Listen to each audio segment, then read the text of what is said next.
janvier kalo tile 14 ye san 2026 an bɛ aw bɛɛ lajɛlen fo aw ka wagati cogoya la aw minnu b'aw sigi k'an lajɛ mali kɔnɔ ka taa se mali kɔkan ma ni aw bɛɛ lajɛlen ka folikan ye kunnafoni waati sera a y'aw bisimila.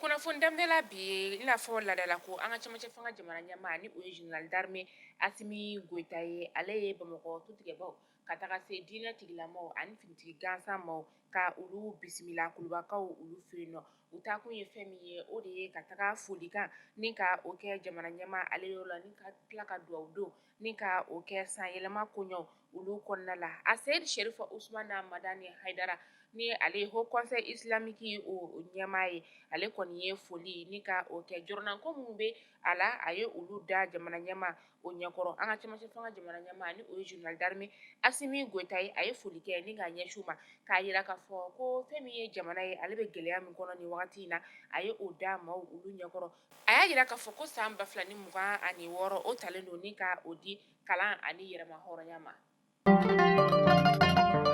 an ka kɛlɛkɛcɛw ka ɲɛmaa ni o ye état major général des armées a ye sɛbɛnfura bɔ k'a yira k'a fɔ ko janvier kalo tile 12 san 2026 an ka kɛlɛkɛcɛw ka larawulili ale senfɛ sanfɛ sira kɔni o la u y'u to sanfɛ ni ka banbaganciwale tigilamaw dagayɔrɔ ni ka olu kɔni susu a fɔlɔ kɔni o kɛra yɔrɔ min ye o dagayɔrɔ min kɔni ni o bɛ kungo kɔnɔna min na ni o ye Sunsan kungo kɔnɔna ye Sunsan ale bɛ Segu kɔni mara la u ye o yɔrɔ ni ka o susu yɔrɔ filanan fɛnɛ o ye yɔrɔ min ye sa o de ye sira ka dagara da banbaganciwale tigilama caman de kɔni kan ani ka tila ka o dagayɔrɔ ni ka olu kɔni tiɲɛ u ka bolimafɛn sen fila u ye olu bɛɛ lajɛlen ni ka olu tiɲɛ o kɛra an ka jamana kɔrɔyan fanfɛla o la kɛrɛnkɛrɛn sa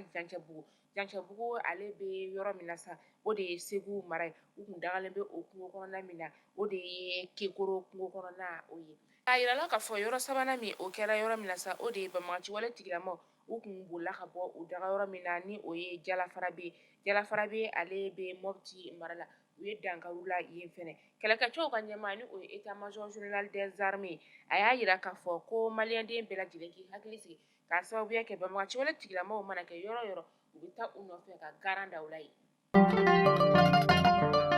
janvier kalo tile 14 san 2022 ka na se janvier kalo tile 14 ma san 2026 ni jamana kɔni y'a laɲini ka a ka yɛrɛma hɔrɔnya kɔni ni ka o ta kabini fɛn min ye CEDEAO ale ni UEMOA ye janvier kalo tile 9 san 2022 akarakaw olu fɛ yen nɔ olu y'a laɲini ka u ka yɔrɔ kɔni ni ka olu datugu anw ka jamana ale la ani ka tila ka nafasɔrɔ siraw ni ka olu datugu an ni ɲɔgɔn cɛ jamana kɔni an ka jamana kɔni ale y'a laɲini ka an ka yɛrɛma hɔrɔnya ni ka o ta maliyɛndenw olu bɔra jamana fan 14 bɛɛ lajɛlen fɛ janvier kalo tile 14 san 2022 fɛn min ye UEMOA ale ni CEDEAO ni hakilina min ta ka ɲɛsin anw ka jamana ale ma maliyɛnden bɛɛ lajɛlen y'a yira k'a fɔ ko u ma jɛn ni a ye o siratigɛ fɛ an ka cɛmancɛ fanga jamana marabaw olu kɔni y'a laɲini k'a fɔ ko janvier kalo tile 14 san 2022 o kɔnɔna la fɛn min ye janvier kalo tile 14 fɛn o fɛn mana na o kɔni o bɛna kɛ don ye don kɛrɛnkɛrɛnnen min ni a bɛna ɲɛsin souveraineté ma ni o ye jamana ka yɛrɛma hɔrɔnya ye.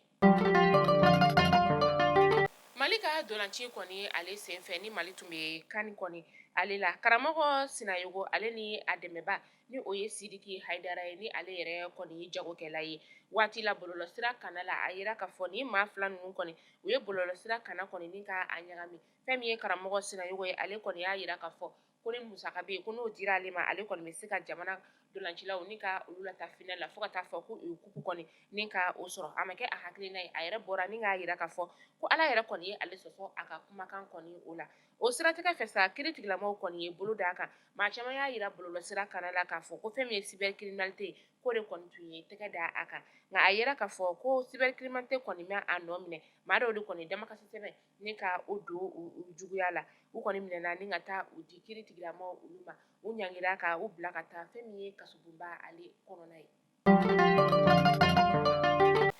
an bɛ taa segukaw olu fɛ yen nɔ hôtel caman de bɛ yen nɔ Segudugu ale kɔnɔna la ni hôtel ninnu kɔni olu datugura a bɛ kalo kelen bɔ i n'a fɔ bi hôtel ɲɛmaaw olu ka fɔ la ko ne ye ko hôtel ninnu kɔni datugura k'a sababu ye lakana ko koɲɛw ye ka taga se fɛn min ye tajiko gɛlɛyaw ye olu fɛnɛ kɔni bɛ a la o de kɛra sababu ye ka hôtel ninnu kɔni ni ka olu datugu ni wagati in na hôtel ninnu datugu yɛrɛ kɔni kɛra sababu ye ka sifinnaka caman ka olu ka baaraw kɔni ni ka olu jɔ an bɛ waati min na i n'a fɔ sisan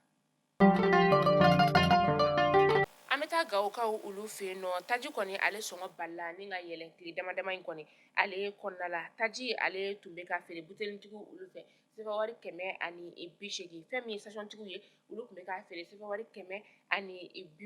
nka an bɛ waati min na i n'a fɔ sisan a bɛ ka feere sɛbɛn 260 ka taa se sɛbɛn 400 litiri kɔni o ma taji kɔni balila ni ka yɛlɛma caman bɛ ka i yɛrɛ ɲininka a la mun de kɛra a sababu ye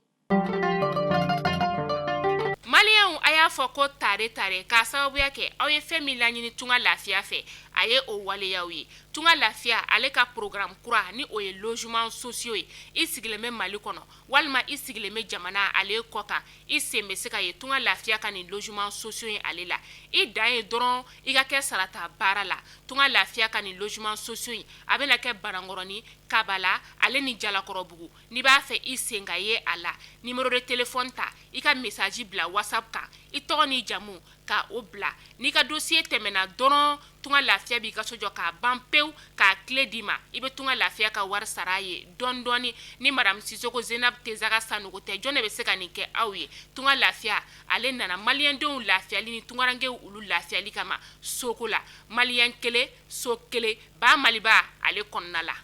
an bɛ taa kɛɲɛbakaw olu fɛ yen nɔ sanubɔyɔrɔ kɔrɔ dɔ kɔni ale firila maaw olu kan ni o ye dama ye a kɛra juma tɛmɛnen nin damabɔyɔrɔ kɔrɔ in yɛrɛ kɔni ale sanubɔyɔrɔ ye keyiti ye a filɛ nin ye jalafara ale filɛ nin ye kɛɲɛba o lamini na a kɛra sababu ye sa ni ka muso wɔɔrɔ ka olu kɔni bɔnɛ u nin na serew olu ka fɔla sa ko nin sanubɔyɔrɔ kɔrɔ in kɔni ale binna maaw olu kan nin sanubɔyɔrɔ in kɔni baara yɛrɛ kɔni kun tɛ ka k'a la k'a sababuya kɛ a dayɛlɛlen kɔni de kun don kosɛbɛ maa minnu kɔni taara baarayɔrɔ la a kɔnɔna la sa olu kɔni dama firila olu kan nin sanubɔyɔrɔ in kɔni lakana yɛrɛ kɔni tun tɛ a yɔrɔ yɛrɛ la kunun ale dafirila ni maaw ye fɛn min ye direkaw olu fɛ yen nɔ a kɛra sababu ye ka maa 33 ni ka olu bɔnɛ u nin na dire ale bɛ Tɔnbɔkutu mara la ɲɛfɔlikɛlaw ka fɔla sa ko nin wagati in na kabi janvier kalo tile 12 san 2026 nin waleya in kɔni ale kɛra su nɛgɛ kanɲɛ 22 tɛmɛnen ni sanga 30 ye wagati min na nin kulu in yɛrɛ kɔni ale tun bɛ ka bɔ dɔgɔjɔyɔrɔ de la Burɛmu Sidi marikaw olu fɛ yen nɔ ni ka i kunda tɔn kan nin kuru in kɔni dafirila waati min na sa wele kɔni a bilala maaw ma maa minnu sera ka teliya ka na olu kɛra sababu ye ni ka maa 19 ka olu kɔni ni ka o kisi an bɛ waati min na i n'a fɔ sa halisa ɲininiw olu bɛ sen na maa 10 bɔɲɔgɔnko olu su kɔni bɛ ka ɲini o ma se ka ye fɔlɔ nin kulu in yɛrɛ kɔni ale kɔni jɔlen don nin wagati in na ɲininiw olu bɛ sen na an bɛ taa dolanci ale bunakun kan Kana Maroc 2025 kan Mali kɔni ale sen bɔra dolanci kɔni ale la quart de finale la o sen fɛ Mali kɔni sen bɔlen a la sa a kuma kɔni a cayara kosɛbɛ supporteru olu kɔni y'a laɲini ko fɛn min ye degeba ye ko ale kɔni ka a jɔyɔrɔ kɔni ni ka o bila ani ka tila ka fédération ni ka o ci ka bɔ yen nɔ ko fédération de kɔni ye nin gɛlɛya in bɛɛ lajɛlen ale sababu ye maa dɔw ka fɔ la Bamakɔ kɔnɔna la yan nɔ Bafulabe Segu ka taga se Mopti ma maa caman fɛnɛ ye hakilina ni ka o fɔ dolanci ko ale ko ɲɛna ko maaw yɛrɛ kɔni bɛ ka baga dolanci labɛnbaw olu ma ko nin gɛlɛya yɛrɛ kɔni bɛɛ lajɛlen kɔni bɛ dolancilaw de la ko hali n'o y'a sɔrɔ fédération ye a ka baara kɛ ni dolancilaw olu kɔni ma dolanci a tancogo la ko kɔni bɛ se ka gagner cogoya di an bɛ to dolanci ale hokumu kɔnɔna la halisa hali n'o y'a sɔrɔ ko maa caman y'a laɲini ko ka fédération kɔni ni ka o ci fédération maa 13 bɔɲɔgɔnko kunu olu kɔni ye walan ni ka o sɛmɛ minnu kɔni tun bɛ bureau exécutif ale kɔni o kɔnɔna la olu ka walansama kɔni o bɛ kɛ sababu ye ni ka dan sigi fédération ɲɛma ale ka fanga kɔni o la ni o ye Bavier Touré min yɛrɛ kɔni ni ale bɛ kaso la a bɛ waati caman kɔni o bɔ an bɛ waati min na i n'a fɔ sisan nɔ an bɛ taa kɔkan kibaru la n'an taara kɔkan kibaru la an bɛ taa Burkina Faso kaw ka jamana o kɔnɔna la nin wagati in na Burkina Faso jamana ɲɛma o ye capitaine Ibrahima Traoré janvier kalo tile 12 san 2026 ale kɔni ye yɛlɛma ni ka o don a ka ministre so o kɔnɔna la gouvernement ɲɛmaa ni o ye ministre ɲɛmaa ye ale kɔni bɛ a nɔ la ni o ye monsieur Apollinaire Joachim Yɛlɛma de Tambila ye ale ma bɔ a nɔ la ministre so caman kɔni fɛnɛ bɛ yen nɔ maa dɔw kɔni olu tora u nɔ la. Mali kunnafoni jabarani lajɛbaw ni kunnafoni damadɔ tun b'an bolo kɔrɔ bi ni k'a da aw bɛɛ lajɛlen tulo kan yala an ka kunnafoniya ni ka o datugu sa an b'a yira la k'a fɔ ko tunga lafiya ale de ye anw ka kunnafoni ale jukɔrɔma don b'a ye an bɛ waati min na i n'a fɔ sisan tunga lafiya ale ye cakɛyɔrɔ min bɛ so jɔ k'a di tungarankew ma u b'a sara dɔɔni ni wagati in na tunga lafiya ka programme kura ale bɛ sen kan programme kura min ni o ye logement sociaux programme ye a bɛna kɛ Banangɔrɔni Kabala ani Jalakɔrɔbugu n'i b'a fɛ i sen ka ye logement sociaux ale programme na nɛgɛjuru sira o ta i ka message bila whatsapp kan k'a fɔ k'i bɛ Banangɔrɔni de fɛ Kabala walima Jalakɔrɔbugu i da i ka kɛ sarata baara la i bɛ Mali kɔnɔ walima i tɛ Mali kɔnɔ i sen bɛ se ka ye tunga lafiya ka ni logement sociaux ale programme na da kulo kan fɛnɛ k'a fɔ ko tunga lafiya bɛna a ka san rencontre ba ni ka o kɛ sibiri natɔ san 2026 ni o bɛ janvier kalo tile